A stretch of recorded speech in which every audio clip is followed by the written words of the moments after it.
Assalamualaikum warahmatullahi wabarakatuh. Ketemu lagi dengan saya Pablo Benua, tentunya di The Lawyer channel YouTube Ray Utami dan Benua. Oke guys, di hari ini ya, gue ingin sedikit berbagi kepada teman-teman, yaitu tips ya. Tips melakukan upaya hukum dalam memperjuangkan hak Anda, yang mana Anda ini adalah saya anggap sebagai korban-korban dari skema Ponzi yang diselenggarakan atau dibuat oleh para pelaku investasi bodong berkedok robot trading. Yang mana yang kita duga keras dilakukan oleh sejumlah entitas. Di antaranya mungkin teman-teman sudah tahu, yang saat ini masih beroperasi jelas ada DNA Pro atau ATG begitu. Nah, sebelumnya ada Big Five yang mungkin teman-teman tahu di Indonesia saat ini ya, seperti Net89, Fahrenheit, Viral Blast, lalu ada DNA Pro dan ATG begitu. Nah, tips yang menurut saya penting untuk kita sama-sama ketahui ya, upaya hukum apa yang layak untuk teman-teman lakukan gitu ya. Pertama, menurut gua, teman-teman pikirkan bagaimana cara untuk mengembalikan uang tersebut tanpa adanya tindakan atau mungkin menunggu. Coba teman-teman pikirkan, apakah itu adalah jalan yang baik? Itu dulu, supaya persepsi kita ini sama tuh. Apakah menurut teman-teman dengan kita menunggu, kita diam begitu, kita berdiam diri sambil menonton video unyu-unyunya si Daniel AB gitu, apakah itu akan membuat apa yang menjadi kerugian kita itu bisa kembali? Tentu sangat mustahil. Jelas dalam keadaan yang sekarang, broker yang mereka gunakan sudah jelas tidak berizin di Indonesia. Tidak punya izin untuk melakukan kegiatan transaksi berjangka komoditi di Indonesia. Apalagi robot trading adalah sebuah software yang harusnya scientific, bisa digunakan di sejumlah broker-broker, bukan hanya di salah satu broker begitu ya. Tetapi teman-teman banyak yang melakukan pembelian robot trading hanya bisa digunakan oleh salah satu broker, itu pun broker yang mereka tunjuk begitu. Sehingga patut kita duga keras bahwa software itu sebenarnya tidak ada gitu. Kita punya persepsi yang sama dulu. Ini saya membangun persepsi bahwa robot trading ilegal yang Anda mainkan ya seperti itu. Nah, tipsnya ketika Anda ingin melakukan pengembalian, ya pastinya Anda harus melakukan tindakan atau upaya yang membuat para owner atau manajemen daripada robot trading ilegal tersebut merasa terintimidasi. Apa itu? Terintimidasi itu seperti apa gitu? Terintimidasi bukan Anda harus datang lalu Anda beramai-ramai melakukan sebuah tindakan yang chaos, tindakan yang anarkis, tidak. Saya tidak menyarankan melakukan hal itu gitu. Meskipun sah-sah saja, boleh-boleh saja. Karena seperti Viral Blast itu berawal dari sebuah tindakan chaos para membernya yang mendatangi kantor Viral Blast di Surabaya. So kalau memang teman-teman ada yang ingin melakukan hal serupa ya mungkin monggo, boleh begitu. Tapi saya tidak menyarankan begitu ya.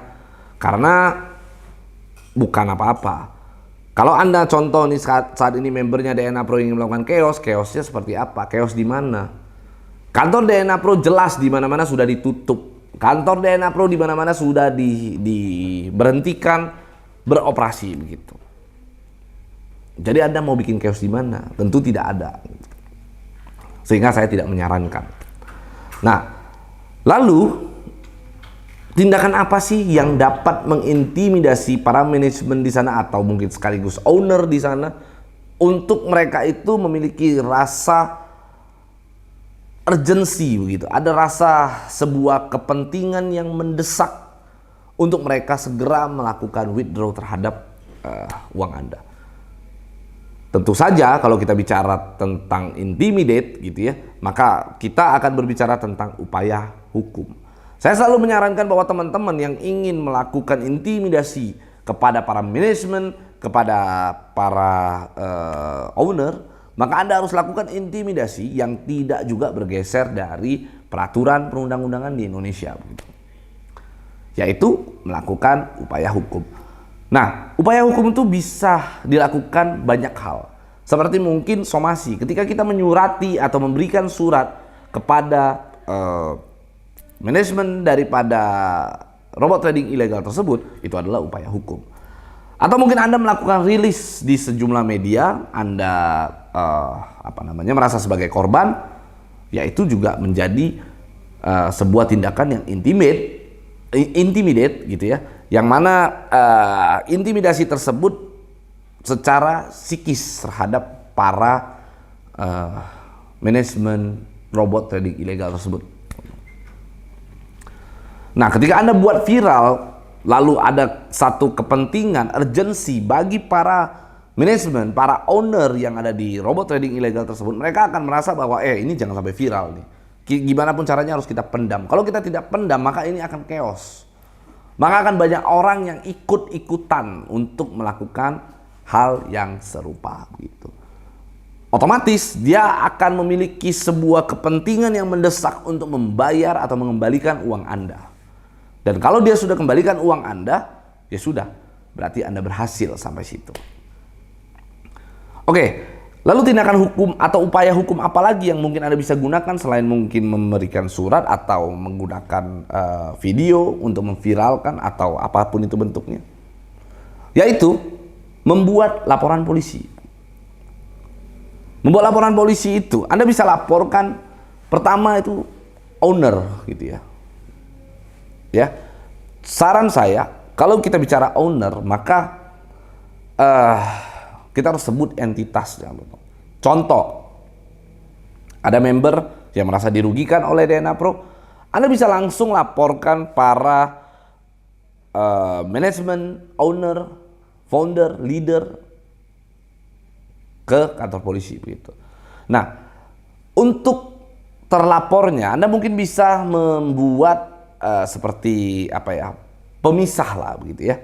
Anda bisa laporkan dulu misalnya owner daripada DNA Pro misalnya.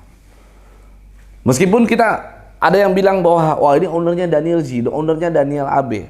Saya ingin sampaikan dan saya ingin pastikan bahwa dugaan Anda adalah dugaan yang salah besar begitu. Bahwa ownernya adalah Daniel Z atau Daniel AB. Menurut saya, atau saya menduga keras bahwa entitas DNA Pro bukanlah entitas yang dipimpin oleh Daniel Z atau Daniel AB sebagai pucuk pimpinan tertinggi atau decision maker, bukan seorang pengambil keputusan mereka. Menurut saya ada orang lagi di balik layar yang bekerja, yang berpikir, yang membuat skema tersebut. Nah, sehingga ketika Anda membuat laporan polisi, tulis saja owner DNA Pro atau Digital Net Asset misalnya. Lalu terlapor kedua baru masukin direksi. Siapa? Misalnya Daniel AB atau mungkin Daniel Z. Selanjutnya terlapor ketiga adalah upline Anda atau founder Anda atau leader Anda. Anda bisa tuangkan ke keterangan Anda pada saat Anda melapor di SPKT kepolisian gitu. Langsung dipecah saja. Terlapor 1, terlapor 2, terlapor 3, terlapor 4, terlapor 5. Anda boleh sebanyak-banyaknya. Biarkan penyidik melakukan analisa dan melakukan penyidikan terhadap case tersebut. Nah, lalu kalau kita bicara upaya hukum, tentunya Anda dua jalan gitu. Ada dua jalan yang mungkin Anda bisa tempuh dalam melakukan satu tindakan upaya hukum gitu. Yang pertama adalah Anda bisa melakukan ini secara pribadi Anda sendiri gitu. Ketika Anda melakukan sebuah upaya hukum, Anda bisa melakukan self service gitu, apa namanya itu, melakukan satu tindakan atau upaya hukum tanpa bantuan daripada lawyer atau siapapun itu, ada penasehat hukum atau konsultan hukum. Anda bisa saja ya datang ke kantor polisi itu, Anda buat laporan polisi itu sendiri tanpa menggunakan lawyer. Tentu sangat mudah. Oke. Nah, atau yang kedua, caranya Anda perlu didampingi oleh salah satu lawyer. Kembali lagi, gue buat video tersebut bukan dalam rangka gue melakukan promosi dan sebagainya. Gue membuat video tersebut gunanya untuk membuka pikiran teman-teman begitu. Ya, Anda bisa mencari seorang lawyer yang berpengalaman, yang sudah paham betul tentang dunia trading yang sesungguhnya. Lalu software apa yang mereka gunakan dalam hal robot trading, bukan lawyer yang hanya bercuap-cuap yang tidak jelas begitu. Anda harus bisa membedakan itu. Nah, saya juga sudah pernah membuka hotline pengaduan. Saya akan tayangkan sekali lagi di sini supaya teman-teman nanti akan paham bahwa hotline tersebut kita buka kepada teman-teman. Kita buka teman-teman untuk melakukan konsultasi gratis terhadap permasalahan hukum yang Anda hadapi, terhadap kerugian Anda yang Anda hadapi saat Anda masuk ke dalam sejumlah entitas robot trading ilegal begitu. Nah, kalau banyak orang yang mengatakan, bang, kalau kita bayar lawyer kan kita mahal. Oh iya, mahal itu menurut saya adalah suatu hal yang relatif begitu ya. Saya ingin sampaikan, di sini ini ada dua pilihan tuh. Anda bisa melapor sendiri, Anda bisa menggunakan jasa lawyer. Nah sekarang kalau Anda bicara mahal, ya saran saya, kalau Anda bicara mahal, ya Anda lapor sendiri secara pribadi Anda tanpa didampingi seorang lawyer. Sama kan? Tujuan Anda sama-sama melapor begitu. Nah bedanya kalau dengan adanya seorang lawyer itu bisa melakukan sejumlah follow up, mencari informasi lebih, dan membantu proses penyidikan yang dilakukan oleh pihak kepolisian. Karena menurut saya tugasnya lawyer adalah dia mendefinisikan kepentingan hukum yang mendesak kliennya, ya. Lalu dia harus bisa menyampaikan kepentingan tersebut kepada para penyidik untuk diambil sebuah kesimpulan apakah sebuah perkara itu masuk di dalam sebuah unsur pidana atau perdata, atau unsur tersebut sudah memenuhi atau belum terpenuhi. Itu harus gitu. Nah, tapi kembali lagi kita akan berbicara tentang hal-hal yang make sense gitu ya. Saya beberapa kali membuat hotline pengaduan. Saya selalu sebarkan itu. Saya ingin sampaikan bahwa hotline pengaduan yang saya buat tersebut itu secara gratis. Anda bisa konsultasi di sana secara gratis gitu. Di sana adminnya bernama Darren ya. Anda bisa coba untuk hubungi. Anda bisa call, Anda bisa WA. Sehingga Anda akan mendapatkan jawaban-jawaban yang menurut saya menambah pengetahuan Anda juga tentang bagaimana hukum yang berlaku dalam bisnis investasi bodong ini gitu. Nah, kita kalau gue bilang bahwa saya membuat hotline pengaduan gitu ya, saya selalu sampaikan kita di free consultation gitu. Kami tidak akan memungut biaya gitu. Bahkan ada orang yang menyampaikan kepada kami bahwa nanti kita akan bagi hasil, kita akan bagi hasil. Jujur kami menolak itu karena niat kami dari awal itu bukan cari duit. Gitu. Gue berani sampaikan gitu, kalau gue sebut tarif gue, nggak akan ada member yang mau bayar gue. Gitu. Sehingga gue lebih baik menyebut gratis. Kami tidak akan meminta sukses fee. Yang kami yang kami minta hanya klien tersebut mengeluarkan sedikit biaya operasional kepada tim yang bekerja, hanya itu. Segala macam pengeluaran ditanggung gitu. Dan itu kita batasi berdasarkan percentage yang kita buat begitu. Dan alhamdulillahnya dari langkah tersebut kita buat, saat ini terbukti ada sekitar 17 orang yang berhasil, atau 17 investor yang berhasil dananya cair menggunakan jasa kami sebagai lawyer dalam upaya mengembalikan hak-haknya. Gue bukan dalam membuat video tersebut dalam rangka melakukan promosi gitu. Karena menurut gue tidak perlu promosi, orang sudah tahu sekali gue. Gue tidak membuat video tersebut juga banyak orang yang DM gue kok membuat pengaduan.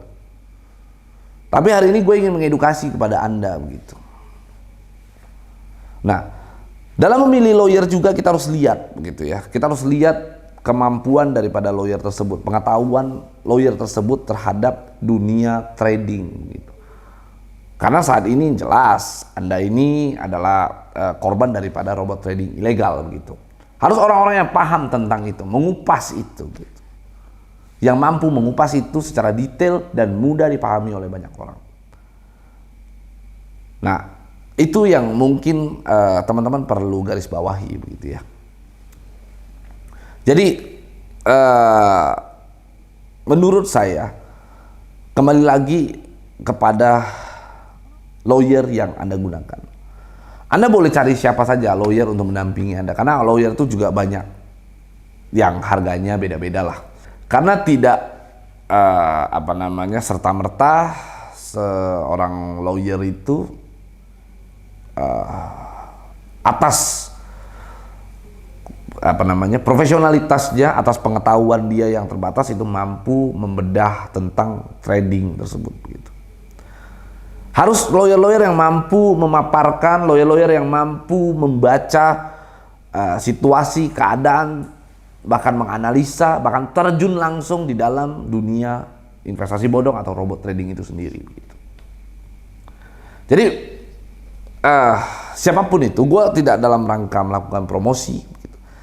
Teman-teman di luar sana bisa carilah banyak lawyer-lawyer di luar sana. Ya kalau kembali lagi Anda bicara bahwa tapi kami tidak punya uang untuk membayar operasional, ya menurut saya operasional itu adalah hal-hal yang wajar ya. Seperti misalnya tiket pesawat, lalu misalnya seperti biaya kuasa, lalu melakukan laporan polisi dan sebagainya, biaya perjalanan dan sebagainya. Hal itu kan wajar.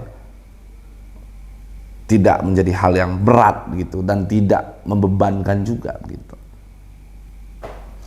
Nah, kalau memang seandainya Anda berbicara saya tidak punya uang untuk melakukan operasional, ya Anda tidak usah pakai lawyer. Anda laporkan aja sendiri, Anda datang ke kantor polisi, Anda datang laporkan, diterima kok itu, tetap diterima. Dan itu juga yang saya lakukan. Jujur saya menerima begitu banyak laporan, saya tidak bisa handle semuanya, mohon maaf sekali. Saya hanya menghandle untuk orang-orang yang bisa saya jangkau. Saya bisa menghandle orang-orang yang bisa saya jangkau dari segi domisili dan sebagainya begitu. Dan saya selalu sampaikan kepada orang-orang ketika memang tidak ada kesempatan untuk melakukan pertemuan, untuk melakukan koordinasi lebih jauh dalam melakukan upaya hukum, saya selalu sampaikan Anda laporkan dulu. Ketika Anda laporkan, kirimkan LP-nya ke saya akan bantu untuk up. Sehingga Anda akan dipermudah dalam melakukan withdrawal begitu. Saya ingin sampaikan bahwa tidak semua influencer di luaran sana itu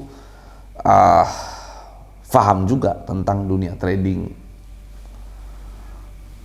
Apalagi dunia trading yang kita kombinasi dengan penerapan hukum yang berlaku.